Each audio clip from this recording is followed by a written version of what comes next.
So we have problem statement example 2.6। तो इसको मैंने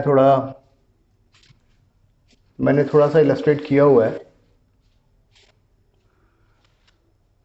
तो यहाँ पे दो चार्जेस हैं, minus Q and plus Q, और इनका डाइपोल मोमेंट 10⁻⁻⁹ है। ओके, और ये एक एक्सटर्नल इलेक्ट्रिक फील्ड के इन्फ्लुएंस में है। ठीक है, तो the angle between this dipole moment and electric field is currently 0 degree पर है। तो यानी कि ये इक्विलिब्रियम कंडीशन में है।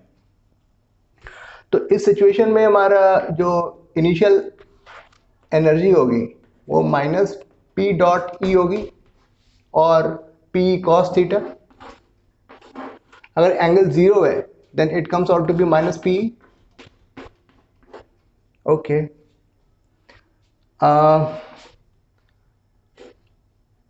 पी की वैल्यू हमारी 10⁻⁻29 है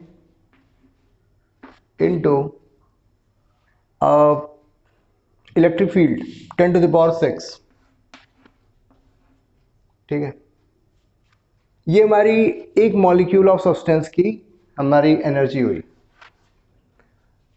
now what is being asked, a mole of this substance is polarised by electric field. ठीक है, तो ये जो सब्सटेंस है वो 1 मोल है। तो इसमें इस तरीके की कितने मॉलिक्यूल्स होंगे?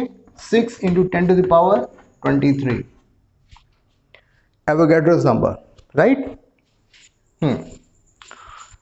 So 10⁻23 and 6, 10⁻29, so it comes out to be -6 joule. तो सो इनिशियल पोटेंशियल एनर्जी हमारी कितनी है? -6 जूल। आप थोड़ा गौर से देखो, सारी चीजें हमने अगर सिर्फ एंगल हमने चेंज करना है, बाकी चीजें हमारी कांस्टेंट हैं। So in this question what we are doing, we are only changing the direction of electric field। जैसा इसमें कहा गया है कि सडनली इलेक्ट्रिक फील्ड की जो डायरेक्शन है उसको हमने चेंज कर दिया बाय व्हाट एंगल? 60 डिग्री। तो उसमें हमको ये देखना है कि अगर ये इनिशियली पोटेंशियल, इसकी जो सिस्टम की जो एनर्जी है, क्योंकि अब इसमें मोशन तो हो नहीं रहा है, तो सिस्टम के अंदर जो भी एनर्जी है वो it is in the form of potential energy. तो हमारी U1 की वैल्यू जो है -6 जूल है। So let's try to find out what would be the value of U2 जब इलेक्ट्रिक फील्ड की डायरेक्शन चेंज हो गई है। So now PE cos 60 degree, because theta is 60 degree now, earlier theta was 0 degree. तो P की calculation में already कर रखा है, तो -6 एंड 1/2, तो 3 जूल हुआ। ठीक है, इसका मतलब ये हुआ कि अगर सिस्टम की पोटेंशियल एनर्जी ज़्यादा नेगेटिव होती है, यानी कि वो ज़्यादा स्टेबल होता है, और अगर वो कम नेगेटिव है तो इसका मतलब थोड़ा सा वो थोड़ी इसकी स्टेबिलिटी थोड़ी सी रिड्यूस हो जाती है। तो let's try to find out what is delta U, U2 minus U1, so it comes out to be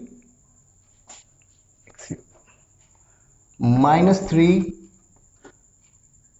plus 6, so it is 3 joule. यानी कि जो नया सिस्टम बना उसकी एनर्जी जो है वो 3 जूल ज़्यादा हो गई। इसका मतलब ये हुआ कि इसमें हीट डेसिपेट हुई है, इसमें हीट जनरेट हुई है। ठीक है, तभी इसी जिसके चलते जो है ये सिस्टम की जो एनर्जी जो है 3 जूल एक्स्ट्रा हुई है। ठीक है, तो this was all about example 2.6। So I am going through the last statement which has been mentioned in the book. There is a loss in potential energy, there must be energy released। ठीक है, तो यहाँ पर जो है -6 joule है और अभी फाइनल जो हुआ -3 जूल हुआ। तो जिसके चलते जो है there must be energy release by the substance in the form of heat in aligning the dipole. तो इसमें जो सिस्टम में जो है हीट रिलीज हुई है जिसका जो इसको अलाइन करने में क्या होगा कि जब आप एंगल 0 डिग्री से ज़्यादा होगा तो इसकी टेंडेंसी इसके अंदर टॉर्क की डेवलप होगी। तो ऐसे मान लिया अगर ऐसे हो गया तो इस पर टॉर्क जनरेट होगा। तो इसकी जो ऐसा नहीं होगा कि ये सर्कुलर मोशन में आ जाएगा, नहीं ऐसा नहीं होगा, ऐसे ऐसे ऐसे ऐसे मूव करेगा और फिर बाद में वो अलोंग इलेक्ट्रिक फील्ड ये अलाइन हो जाएगा।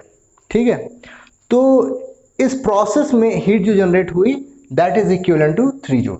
ठीक है, सो आई होप आपको ये एक्सप्लेनेशन समझ में आया होगा।